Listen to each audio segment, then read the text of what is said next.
Hi friends, welcome back to my channel. അപ്പം നമ്മുടെ ഇന്നത്തെ വീഡിയോ എന്ന് പറയുന്നത് വർഷങ്ങൾ വൈകിട്ടുള്ള യൂസ് ചെയ്യാൻ പറ്റാത്ത ഒരു പത്തിരിക്കല്ലാണ് കേട്ടോ നമ്മളിന്നിവിടെ ക്ലീൻ ആക്കി എടുക്കുന്നത്.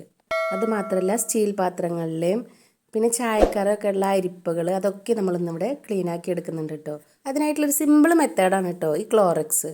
ഇതിനൊരു 200 ml ഏകദേശം അതായത് 36 രൂപയാണ് കേട്ടോ വില വരുന്നത്.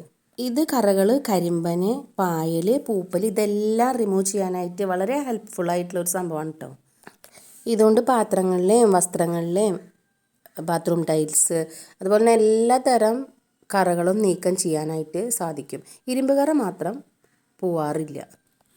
ഇത് യൂസ് ചെയ്യുന്നത് എങ്ങനെയാണെന്ന് വെച്ചാൽ ഒരു കപ്പിൽ തിളച്ച വെള്ളം കൊണ്ടുവന്ന് വെച്ചിട്ടുണ്ട്. അതിനകത്തോട്ട് കുറച്ച് ക്ലോറക്സും കൂടി ഒഴിച്ചിട്ട് നന്നായിട്ടൊന്ന് മിക്സ് ചെയ്ത് കൊടുക്കുന്നുണ്ട്. അതിനകത്തോട്ട് കറ പിടിച്ചിട്ടുള്ള അരിപ്പകളും മുക്കി വെച്ച് കൊടുക്കാം. പിന്നെ ഏതിൻ്റെയൊക്കെയാണോ നമുക്ക് കറ കളയേണ്ടത് അതൊക്കെ നമുക്ക് അതിനകത്തോട്ട് മുക്കി വയ്ക്കാം. പിന്നെ ഈ ക്ലോറക്സ് നമ്മൾ പ്ലാസ്റ്റിക് പാത്രങ്ങളിലാണ് ഉപയോഗിക്കേണ്ടത് കേട്ടോ. വസ്ത്രങ്ങളൊക്കെ കഴുകുമ്പോൾ കോട്ടണ്, ലിനൻ, സിൽക്ക് ഇതുപോലുള്ള ഡ്രസ്സുകൾക്കൊന്നും നമ്മളിത് ഉപയോഗിക്കാൻ പാടില്ല. ഒരു 10 മിനിറ്റിന് ശേഷം നമ്മൾ മുക്കി വെച്ചിട്ടുള്ള അരിപ്പ ഒന്ന് നോക്കിയപ്പോൾ കണ്ടില്ലേ, ചെറുതായിട്ടൊക്കെയും ചേഞ്ച് വന്നിട്ട് നമുക്ക് കാണുന്നുണ്ട്.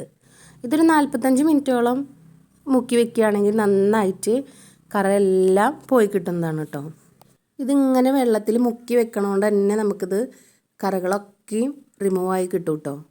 കണ്ടില്ലേ, ഡിഫറൻസ് നമുക്ക് കണ്ടിട്ട് മനസ്സിലാവുന്നില്ലേ? വെള്ളത്തിൻ്റെ കളർ തന്നെ ആകെ ചേഞ്ച് ആയിട്ട് വന്നിട്ടുണ്ട്. ഈ ബാക്കി വന്നിട്ടുള്ള വെള്ളം കൊണ്ട് നമുക്ക് കിച്ചണിലെ സിങ്ക് ഒന്ന് അടിപൊളിയായിട്ടൊന്ന് വൃത്തിയാക്കിയെടുക്കാം. അതിലൊഴിച്ചിട്ട് നന്നായിട്ടൊന്ന് സ്ക്രബ്ബർ കൊണ്ട് ഒന്ന് ഉരച്ച് കൊടുക്കുകയാണെങ്കിൽ നമ്മുടെ സിങ്കും ക്ലീനായി കിട്ടും. അപ്പോൾ ഈ വർഷങ്ങൾ പഴക്കമുള്ള ഈ ഒരു പത്തിരിക്കല്ല് നമ്മൾ ക്ലീനാക്കി എടുക്കാൻ പോവുകയാണ്. അപ്പം അതിനായിട്ട് നമ്മൾ ആദ്യം ചെയ്ത പോലെ നന്നായി വെള്ളം തിളപ്പിച്ചെടുത്തിട്ട് അതിനകത്തോട്ട് കുറച്ച് ക്ലോറക്സും കൂടി മിക്സ് ചെയ്തിട്ടുള്ള വെള്ളം ഒന്ന് ഒഴിച്ചു കൊടുക്കുന്നുണ്ട്. കട്ടിംഗ് ബോർഡ് നമുക്ക് ഇതുപോലെ ക്ലീനാക്കി എടുക്കാവുന്നതാണ് കേട്ടോ. അപ്പോൾ ഫ്രണ്ട്സ്, നമ്മുടെ വീഡിയോ ആദ്യമായിട്ട് ആരെങ്കിലും കാണുന്നുണ്ടെങ്കിൽ ഒന്ന് സബ്സ്ക്രൈബ് ചെയ്ത് സപ്പോർട്ട് ചെയ്യണം. നിങ്ങൾക്ക് യൂസ്ഫുൾ അയച്ചാൽ നിങ്ങളുടെ ഫ്രണ്ട്സിനും റിലേറ്റീവ്സിനൊക്കെ ഒന്ന് ഷെയർ ചെയ്ത് കൊടുക്കണേ. 30 മിനിറ്റിന് ശേഷം നമുക്കൊന്ന് സ്ക്രബ്ബർ കൊണ്ടൊന്ന് റബ്ബ് ചെയ്ത് കൊടുക്കാം. കണ്ടില്ലേ, ഡിഫറൻസ് നമുക്ക് നേരിട്ട് തന്നെ മനസ്സിലാക്കാം. വളരെ പെട്ടെന്ന് തന്നെ ഇതെല്ലാം നമുക്ക് ക്ലീനായിട്ട് കിട്ടിയിട്ടുണ്ട്. കട്ടിംഗ് ബോർഡും ഇതേപോലെ തന്നെ ക്ലീൻ ചെയ്ത് കിട്ടിയിട്ടോ. അപ്പോൾ നിങ്ങൾക്ക് എൻ്റെ വീഡിയോ ഇഷ്ടപ്പെട്ട് വെച്ചാൽ ഒന്ന് ലൈക്ക് ചെയ്ത് സപ്പോർട്ട് ചെയ്യണേ. അപ്പോൾ നെക്സ്റ്റ് വീഡിയോ ആയിട്ട് നമുക്കിനിയും കാണാം. Till then by.